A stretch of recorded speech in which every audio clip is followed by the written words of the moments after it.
esta clase, estamos todos. Esta clase también es cortita y como les decía al principio, está orientada no a que aprendan a diagnosticar cada una de las patologías, porque en el fondo para eso hay una especialidad. Pero sí me interesa que aprendan a solicitar los estudios correspondientes según la sospecha que tengan uno. Entonces, los objetivos de esta clase son principalmente conocer las distintas técnicas de estudio, que ya lo hicimos un poco en la primera clase, sobre todo el aspecto más técnico, a través de imágenes de patología ginecológica en esta oportunidad y sus diferentes indicaciones de utilidad. Y principalmente aprender a solicitar el estudio correcto para la patología que están sospechando. Para los radiólogos, lo más importante que pueden hacer ustedes como clínicos es aportar el antecedente clave o los antecedentes claves cuando soliciten un estudio. ¿Vale?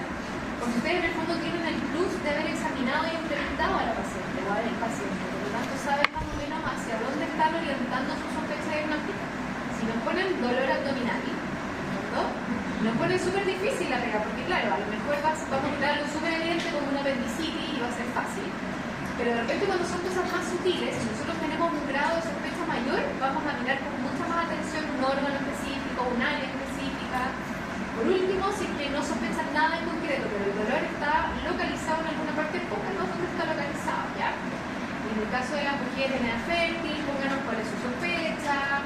En el caso de, no sé, de que el examen físico tenga algún signo en particular, pónganos cuál es ese signo y en el fondo el rendimiento del examen va a ser mucho mejor. ¿Ya? Eso como mensaje más importante para cuando sea clínico que tienes. Entonces, a continuación vamos a ver generalidades de estos tres tipos de exámenes. Vamos a agregar la fluoroscopía, que no la tratamos en la primera clase, pero respecto a la tomografía y la resonancia vamos a ver principalmente su aplicación en patología. Entonces, vamos a comenzar con explicar qué es la fluoroscopía y su aplicación específica en el ámbito ginecológico, que es la histerosalpingografía. La fluoroscopía, que es un término general, se refiere a una modalidad de imagen que permite la visualización a través de rayos X, pero en tiempo real y con una alta resolución espacial. Y en el fondo como que nos permite ver muchas radiografías una tras otra, permitiéndonos ver como en un modo cine las radiografías. ¿Ya?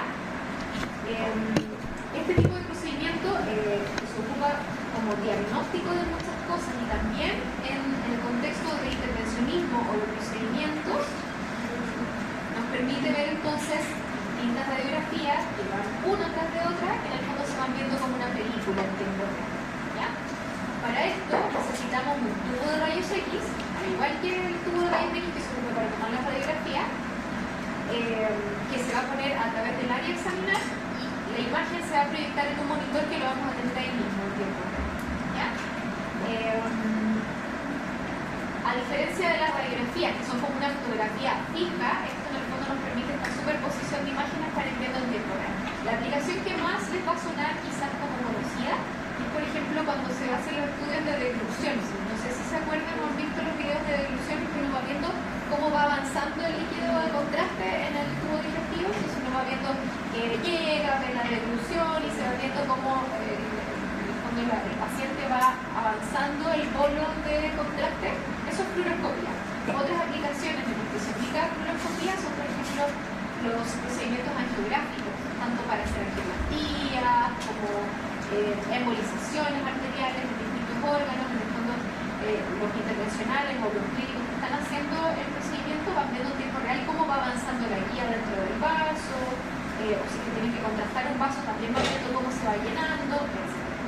Entonces sirve para ver en tiempo real a través de radiografías que van amontonándose o acumulándose una tabla.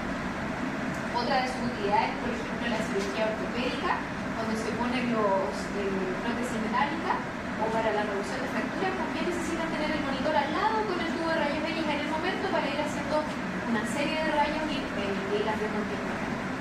Ya, entonces esto es la fluoroscopía.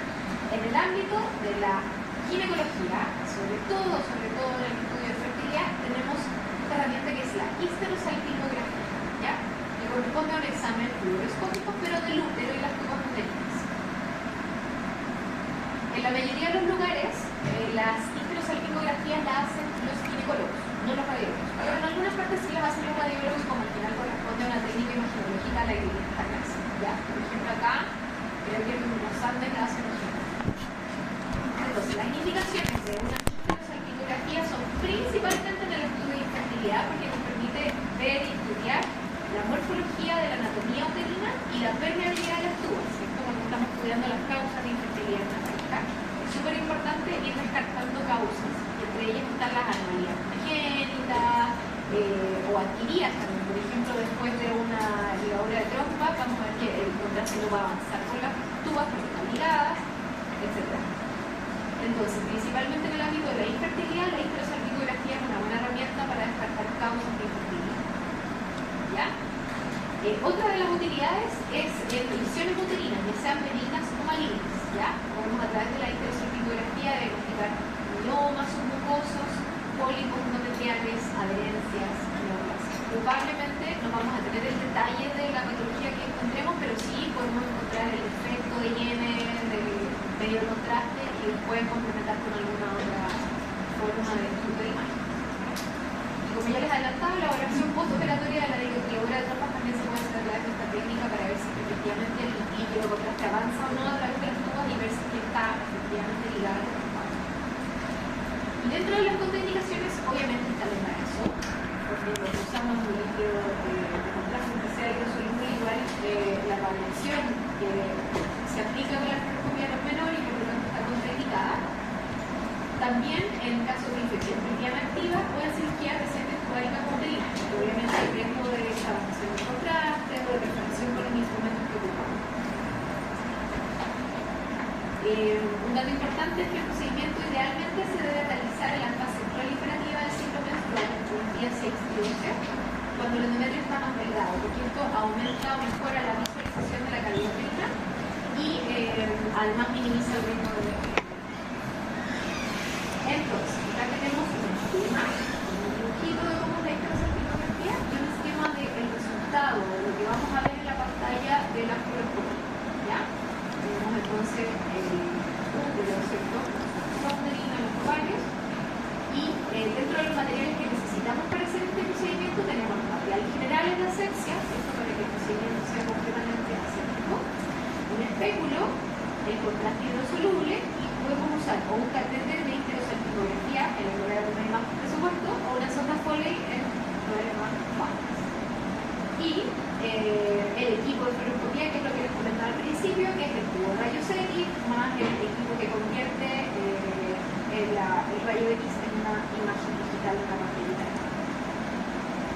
Recordar que se hace en la fase proliferativa y dentro de las complicaciones podríamos encontrar dolor abdominal posterior al procedimiento, sangrado vaginal por la instrumentalización, incavasación venosa, que en el fondo por el catéter necesitamos el nudo contraste intravascular, infecciones, también por la instrumentalización, o reacciones al contraste. Esos son como frecuentes. Entonces, aquí tenemos un ejemplo de una microsalpingografía normal, que vamos a ir desde el medio contraste, y se va contrastando progresivamente según el avance del contraste, ¿cierto? Como es normal, aquí lo que vamos a encontrar en el fondo es que el líquido va aumentando la necesidad desde abajo hacia arriba, primero la cavidad del cuerpo uterino, ¿cierto? La cavidad endometrial completa, y enseguida va avanzando progresivamente por las tubas uterinas hasta producirse un derrame en el fondo del peritoneum, que es lo normal, ¿ya? Quiere decir que están permeables, que el líquido recorrió todo el trayecto hasta llegar a la cavidad uterina. Aquí tenemos un ejemplo de un hallazgo que se encontró en la microsalpingografía de un útero hiperficial, donde tiene un bloqueo de las trompas, es decir, el líquido llega, avanza por la trompa, pero llega hasta un punto en que no avanza más y no hay un derrame peritoneal. Por lo tanto, aquí está bloqueado, no avanza más. Y aquí tenemos otro ejemplo donde el líquido se conectó a la cavidad endometrial, avanzó hacia la tuba uterina izquierda y se produjo el derrame peritoneal izquierdo, que es normal. Sin embargo, a derecha tuvo como un stop en la trompa o la tuba uterina hasta la huella media, y por lo tanto acá hay una obstrucción.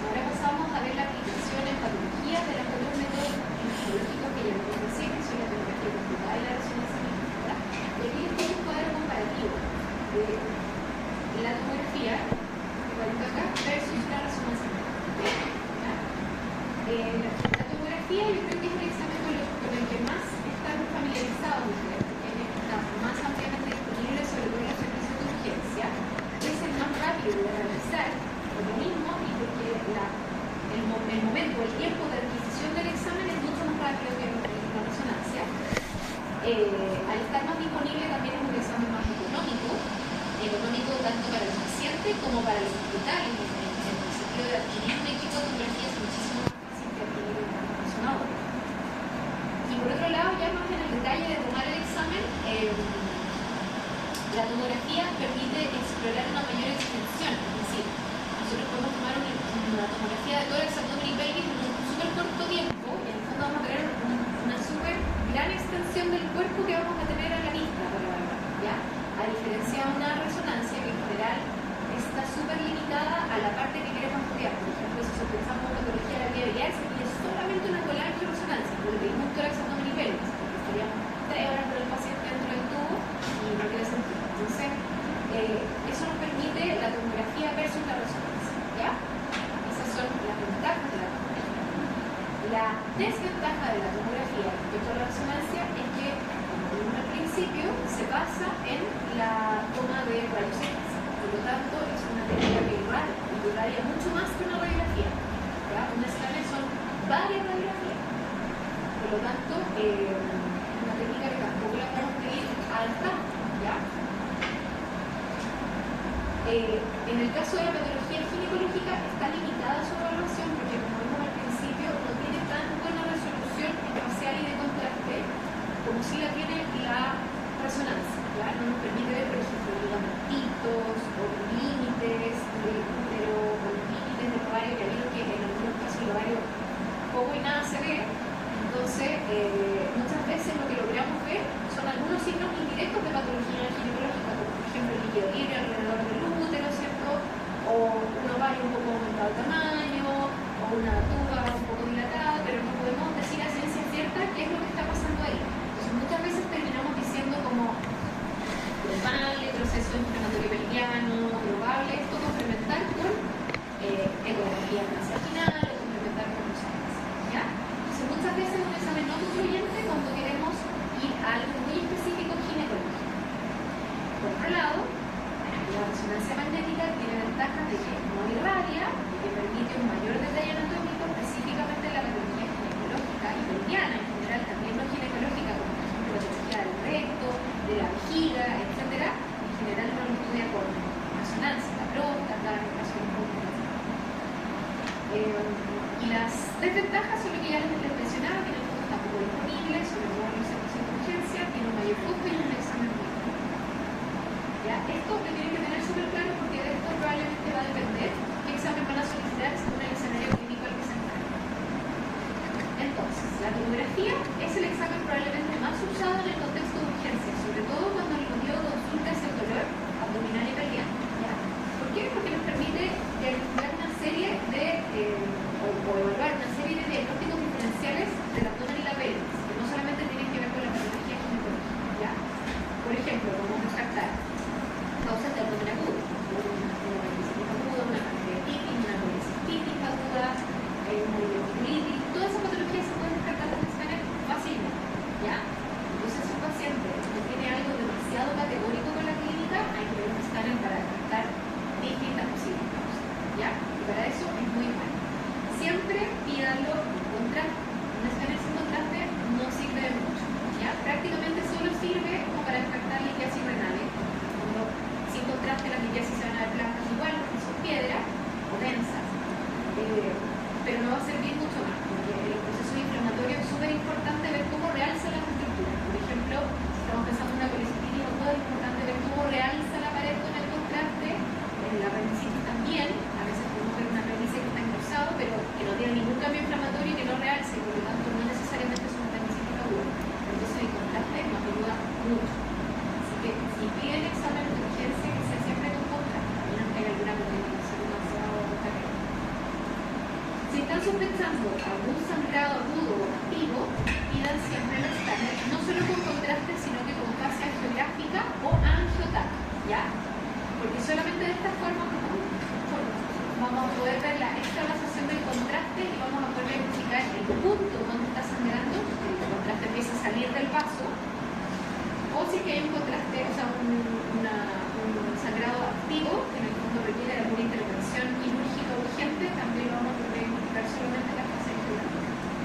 Cuando pedimos un angiotac, entonces eso contraste las tres fases. La fase no contrastada, una fase con contraste arterial, que también tenemos cerebrovascular, y una fase venosa que siempre la trae los Si pedimos solamente escáner con contraste, eso incluye una fase no contrastada y una fase con contraste venoso. ¿Ya? Entonces, eso se piensa por una patología aguda. Y la otra utilidad de la tomografía computada en el contexto de patología, por ejemplo, ginecológica, es en patología oncológica ginecológica y en general oncológica de cualquier parte del cuerpo. El escáner es muy bueno para etapificar. Etapificar significa que si diagnosticamos un cáncer tenemos que saber al tiro si es que el cáncer está diseminado hacia el cuerpo, si es que hay anormalía, el tamaño del tumor, etc. Entonces, siempre que se diagnostica un cáncer, por ejemplo, de mama, de testículo, de endometrio, de lo que sea, se le pide un escáner de tórax, abdomen y pelvis para etapificar y vemos si hay nódulos pulmonares, si hay metástasis óseas, etc. Cuando el paciente extravasa o arte, porque hay pacientes que dicen que duele o así. Generalmente eso pasa en el brazo, cuando se equivocan a la inyección y lo ponen fuera del vaso, sí arde, es como irritante. Pero si está, por ejemplo, en un vaso, en el tubo digestivo o en el peritoneo, eso en general no duele especialmente. Y si a él le duele, porque es grande. Claro, sí, pero en general como la víscera no se siente un dolor especial con la extravasación. Pero sí nos sirve a nosotros para saber el punto semerante y que intervengan rápidamente de una quirúrgica. Pero efectivamente cuando pones la vía venosa, sí que se extravasa en el vaso, eso es súper irritante. Eso, entonces les decía que en patología oncológica, en general, no solamente ginecológica, el escáner es muy bueno para identificar porque podemos ver rápidamente la presencia de nódulos pulmonares, metástasis óseas, metástasis hepáticas, etc. Entonces es bueno para el estudio de diseminación a distancia. Acá tenemos otro ejemplo de un cuerpo lúteo. ¿Se acuerdan del que vimos en la primera clase? Que era con una pequeña imagen quística de pared engrosada y contenido hipodenso, que era un cuerpo lúteo que estaba al otro lado. Acá es el mismo ejemplo pero en el lado derecho. ¿Ya? Es muy complicado porque en el fondo no hay sangre alrededor, no hay cambio inflamatorio, probablemente no está dando ningún síntoma. Y acá tenemos otro ejemplo de un cuerpo lúteo pero que sí está complicado. ¿Y cómo lo sabemos? Porque el contenido también es una imagen quística con paredes cruzadas y hipercaptantes, pero el contenido tiene dos densidades distintas, una baja densidad arriba y una alta densidad abajo. Acá en el escáner, cuando tenemos una imagen quística que tiene un componente de alta densidad que no realza con el contraste, eso es sangre. ¿Ya? Sangre, los componentes hemáticos son más espesos que el líquido, se ven de mayor densidad. ¿Ya? Por lo tanto, entonces esta imagen quística que tiene dos densidades distintas, tiene sangre en su interior y esto corresponde a un cuerpo lúteo hemorrágico, ¿ya? Por lo tanto, un cuerpo lúteo que viene sin una complicación, ¿ya? Esto también se le llama a nivel líquido porque tiene un líquido de baja densidad arriba y un líquido de alta densidad abajo como un elemento de la sangre. ¿Lo logran ver? ¿Saben que es una imagen quística que tiene una mitad oscura abajo y una mitad clarita abajo?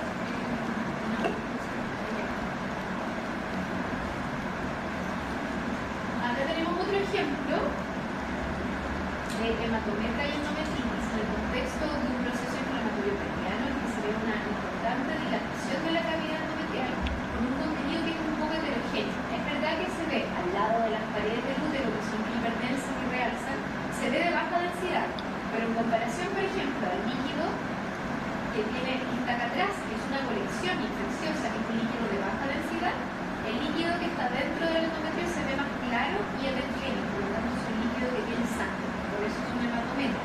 ¿Ya? Esta colección líquida que está por detrás del útero, que tiene una pared gruesa y que realza con el contraste, que se asocia también a un aumento de la densidad de la grasita adyacente, corresponde a una colección probablemente un absceso. ¿Ya? Así se ven los abscesos adentro de la vuelta. Con el tiempo se empiezan a organizar y forman esta pared que los envuelve. El líquido que se impuso en el fondo se vuelve de baja densidad y homogéneo en el centro. Y para decir que es algo probablemente inflamatorio infeccioso, tenemos un cambio inflamatorio del tejido y ¿ya? Entonces, por eso sabemos que todo esto está en el contexto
Y tenemos esta imagen que es quística, porque es de baja densidad, tiene una pared fina, con un contenido que es homogéneo, y en este caso correspondía con una pared que realza con el contraste. Se fijan que la pared es más blanquita que el resto de los tejidos, por lo tanto tiene un componente de inflamación. ¿Ya? El hecho de que realce la pared y sea más blanquita que el resto de los tejidos quiere decir que está inflamada. Entonces esto correspondía a un absceso vulvar. Otros signos que nos ayudan como a ver que esto es un absceso y no es algo que no sea infeccioso es que el aumento de la densidad de la siempre la densidad debería ser negrita, homogénea y no con estos pelitos. Estos pelitos, los más densos alrededor, nos indican que la grasa está inflamada y que por lo tanto esta colección es probablemente un absceso.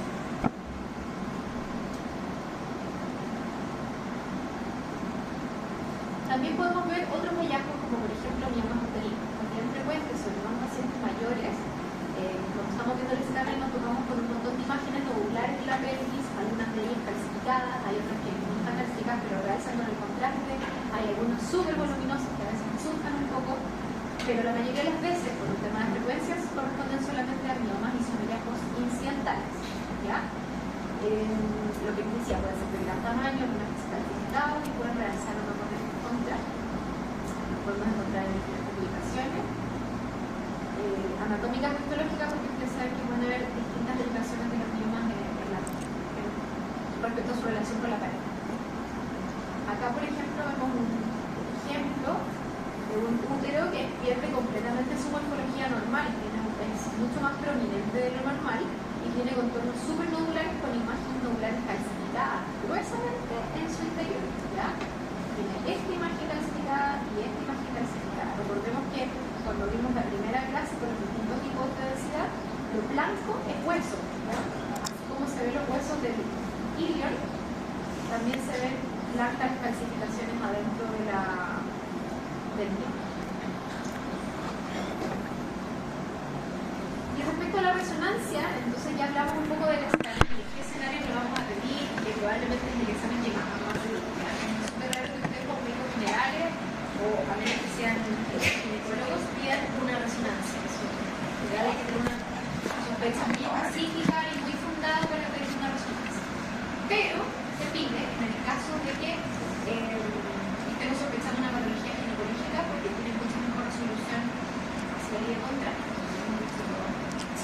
Las distintas secuencias, como ya lo hablamos en la primera clase, nos permiten saber con mayor certeza de qué están compuestas las lesiones. Ya tenemos que en cierta secuencia el líquido se ve blanco, la sangre se ve blanca, etc. Y por lo tanto eso nos permite saber de qué lesión estamos hablando. En la patología neoplásica específicamente, la resonancia es mucho mejor o más precisa en determinar la invasión de las estructuras vecinas o locales. ¿Ya? Por ejemplo, este correspondía a un cáncer de endometrio invasor, que además estaba asociada a estas voluminosas adenopatías de la pelvis. La resonancia es mucho mejor para detectar adenopatías, porque pueden tener adenopatías incluso de pequeño tamaño, que a veces en el TAC pasan desapercibidos, ¿ya? Pero principalmente permite saber los límites de un tumor, por ejemplo, si está invadiendo estructuras vecinas, porque con esto sabemos claramente que se pierde el límite del útero, ¿ya? Se ven estos bordes irregulares que se empiezan como a meter, como a infiltrar los tejidos adyacentes y por lo tanto podemos estudiar con mucho más detalle y precisión las características locales de una neoplasia. A diferencia del escáner, que no nos permite eso, pero sí nos permite estudiar la diseminación además. En el caso del cáncer cervicuterino o el cáncer de endometrio, es el estudio de elección, la resonancia. Y acá tenemos otros ejemplos de otras patologías ginecológicas no neoplásicas en que la resonancia es la estrella en el examen de elección, como por ejemplo la endometriosis o los endometriomas, en que podemos encontrar hallazgos como este. ¿Ya? Aquí tenemos un ovario derecho que está aumentado de tamaño, el ovario es todo esto. Dentro del ovario observamos múltiples quistes, y como es una secuencia de dos, se ven blancas las partes quísticas, los folículos, se ven blancos, pero tenemos toda una imagen que no se ve blanco, que se ve gris, ¿ya? Por lo tanto sabemos que no es líquido, líquido nomás, ¿ya? ¿Y cómo sabemos de qué se trata esto? Porque en la otra secuencia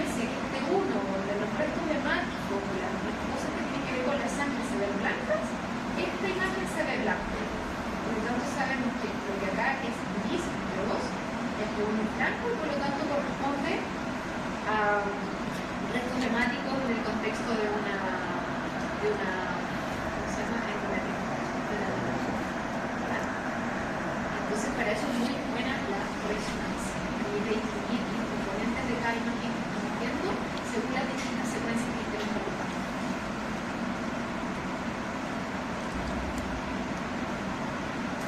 Y por último, que son 3 palabras que mantenté, porque esto ya es mucho más específico y es un tipo de examen que manejan principalmente los médicos nucleares, que es otra especialidad, pero que tiene que ver con imagenología porque suma 2 técnicas de imagen, que son la tomografía computada, que hemos visto todo este rato, más la tomografía por emisión de positrones, que es una técnica de medicina nuclear.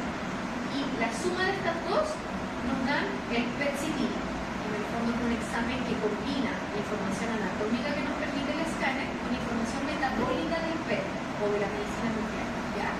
Se le administra al paciente un radioisótopo o un fármaco que en los cánceres específicamente o ciertos procesos que son altamente metabólicos lo metabolizan ávidamente, por lo tanto se marcan de un color distinto al resto de las culturas. Un ejemplo como una metástasis pulmonar, en el fondo en la tomografía solamente vemos una masa o un nódulo pulmonar, pero con el PET vemos que es muy hipermetabólico y quiere decir que hay células neoplásicas que se están poniendo ávidamente por ahí.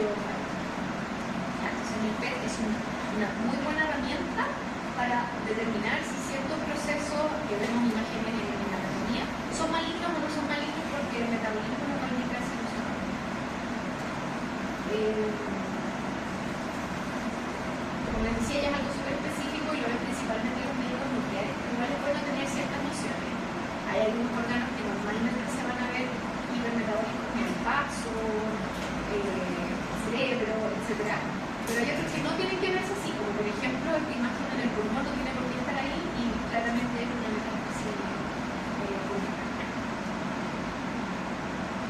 Y como conclusión de esta clase, eso era principalmente el mensaje que les quería dar, ¿ya? ¿Qué exámenes pedir dependiendo de los métodos estadísticos? Y como conclusión entonces, vamos a decir que la resonancia es superior al escáner en la patología ginecológica, ¿ya? Porque tiene mejor reconocimiento y espacial y porque permite tipificar localmente o de forma más precisa la neoplasia en cuanto a la infiltración que tiene la lesión en los tejidos vecinos, ¿ya?